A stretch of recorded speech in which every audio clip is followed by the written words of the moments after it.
Hello friends, income tax के cases की series में आज जो केस हम डिस्कस करेंगे वो इस चीज को लेकर के है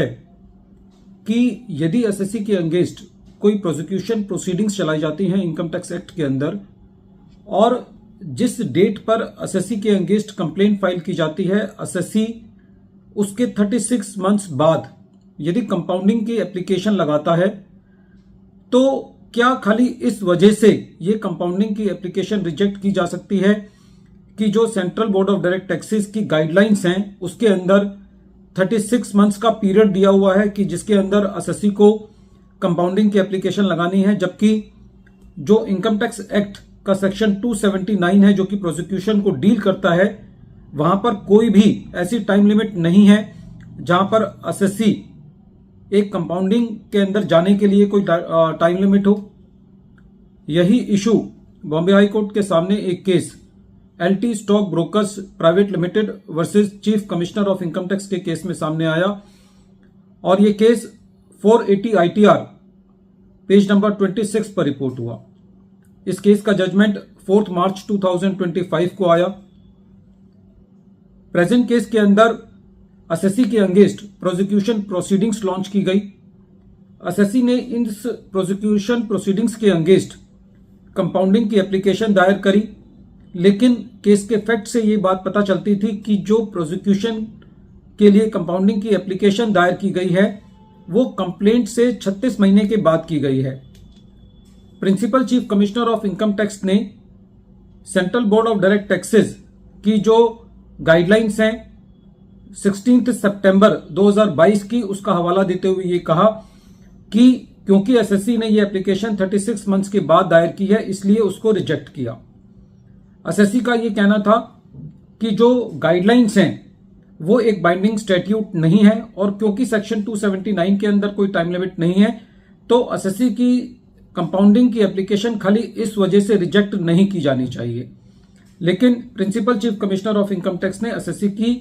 कंपाउंडिंग की एप्लीकेशन को लिमिटेशन ग्राउंड पर रिजेक्ट किया। एसएससी ने इस रिजेक्शन के अगेंस्ट बॉम्बे हाई कोर्ट के अंदर एक पिटीशन दायर करी और जब कोर्ट ने इस मैटर को सुना तो कोर्ट का सबसे पहले यह कहना था कि प्रेजेंट केस के अंदर जो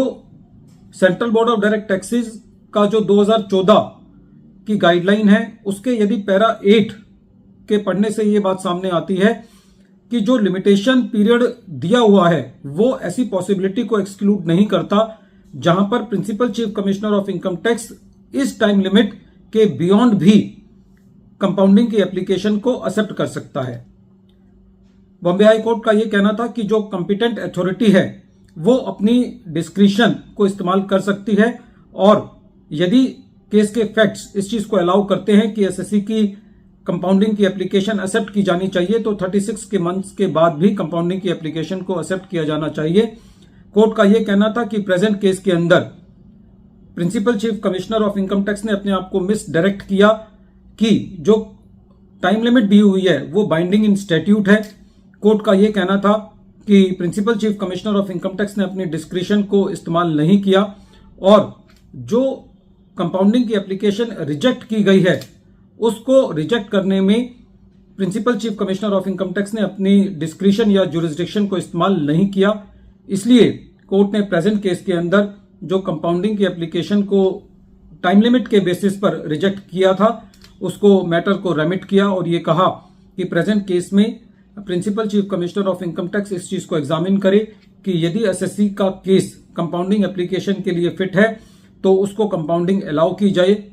खाली इस बिना पर कि एसएससी ने वो कंपाउंडिंग की एप्लीकेशन 36 मंथ्स के बाद लगाई है, खाली इस बिना पर उसकी कंपाउंडिंग एप्लीकेशन को रिजेक्ट नहीं किया जा सकता। फ्रेंड्स, ये केस बहुत इंपॉर्टेंट है। इस केस से ये पता चलता है कि यदि कोई टाइम लिमिट एक्ट के अंदर नहीं दी हुई है और वो time limit central board of direct taxes किसी इंस्ट्रक्शन के द्वारा या किसी सर्कुलर के द्वारा एसएससी के ऊपर इंपोज करती है तो वो टाइम लिमिट्स एक्ट के बियॉन्ड नहीं जा सकती और उन केसेस के अंदर जो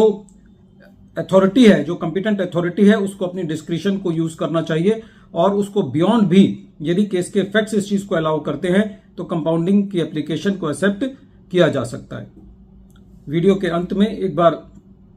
फिर मैं केस का नाम रिपीट कर रहा हूं। केस का नाम है LT stock brokers private limited versus chief commissioner of income tax, और ये केस 480 ITR पेज नंबर 26 पर रिपोर्ट हुआ और इस केस का जजमेंट 4 मार्च 2025 को आया। Thank you friends.